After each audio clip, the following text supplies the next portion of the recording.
Imagine encontrar uma carta escrita há 350 anos. Você reconhece algo parecido com o grego, talvez uma letra latina, um sinal que lembra vagamente o árabe, mas quando tenta ler uma palavra não consegue. Não existe um alfabeto que se encaixe, não existe uma língua que funcione. E então, você descobre quem escreveu a carta. Uma freira beneditina, e o que ela afirmou foi ainda pior. Não tinha sido ela quem escreveu.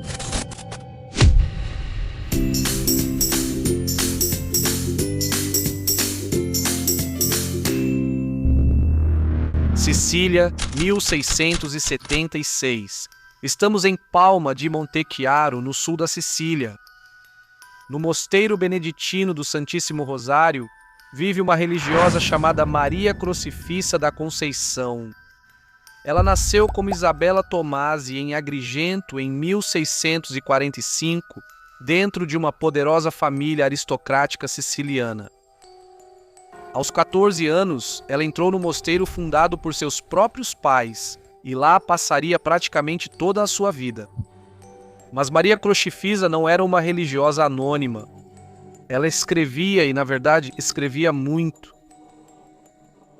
Uma carta de seu irmão Giuseppe Tomasi, datada de 1669, fala expressamente sobre a grande quantidade de escritos que ela produzia por obediência ao seu confessor. Hoje existem manuscritos dela espalhados em arquivos e bibliotecas de Palermo, Roma e do Vaticano. Mas o que aconteceu em 11 de agosto de 1676 é algo realmente inquietante. Segundo o relato preservado pela comunidade religiosa, naquela manhã, Maria Crucifissa foi encontrada em sua cela ao lado de uma folha coberta por caracteres incompreensíveis. Seu rosto estava manchado de tinta. A carta tinha apenas 14 linhas, mas ninguém conseguia lê-la. A freira deu uma explicação. Tinha sido o demônio. Segundo ela, forças malignas usaram sua mão para escrever a mensagem e depois tentaram obrigá-la a assinar. No final do estranho documento aparece uma expressão reconhecível. Oime. Não é latim, é italiano. Uma interjeição de lamento que poderia ser traduzida como ai de mim, e então começa o verdadeiro mistério. Vamos esquecer o demônio por um momento. Vamos olhar para a folha como um linguista faria. O primeiro problema é elementar. Que sistema de escrita estamos vendo? Os sinais parecem familiares, mas não são totalmente. Há grafismos que parecem abreviações ou uma espécie de taquigrafia. E existe uma segunda dificuldade. A carta é extremamente curta, apenas 14 linhas. Para um criptoanalista, isso é um problema enorme.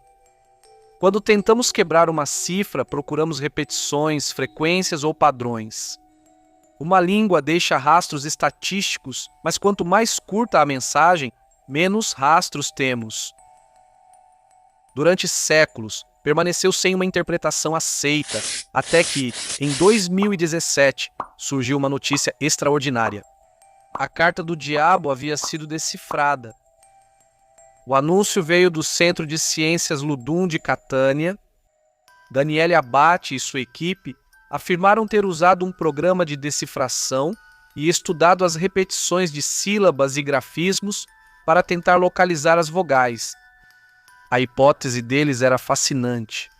Maria Crucifissa não teria usado uma língua histórica desconhecida, ela teria criado seu próprio sistema. Segundo Abbate, o texto parecia uma forma de taquigrafia. A equipe comparou seus sinais com elementos de alfabetos antigos e afirmou encontrar uma mistura relacionada ao grego, ao latim, a formas rúnicas e ao árabe. Mas o resultado não foi preciso. Uma carta normal.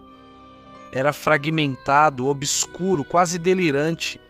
Entre as interpretações divulgadas, apareciam frases como Deus acha que pode libertar os mortais, o sistema não funciona para ninguém, e uma expressão especialmente estranha. Talvez agora Estígia seja segura. Estígia era o rio que, na mitologia grega e romana, separava o mundo dos vivos do submundo. Antes de continuar, não se esqueça de se inscrever neste canal e ativar o sininho para ser lembrado quando houver um novo vídeo. O suposto texto também parecia atacar Deus, Cristo e o Espírito Santo. Abate resumiu uma de suas interpretações dizendo que a Trindade era apresentada como pesos mortos.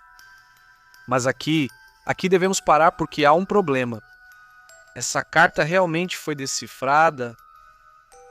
A notícia se espalhou pelo mundo, mas o trabalho de 2017 nunca foi publicado em uma revista científica revisada por pares.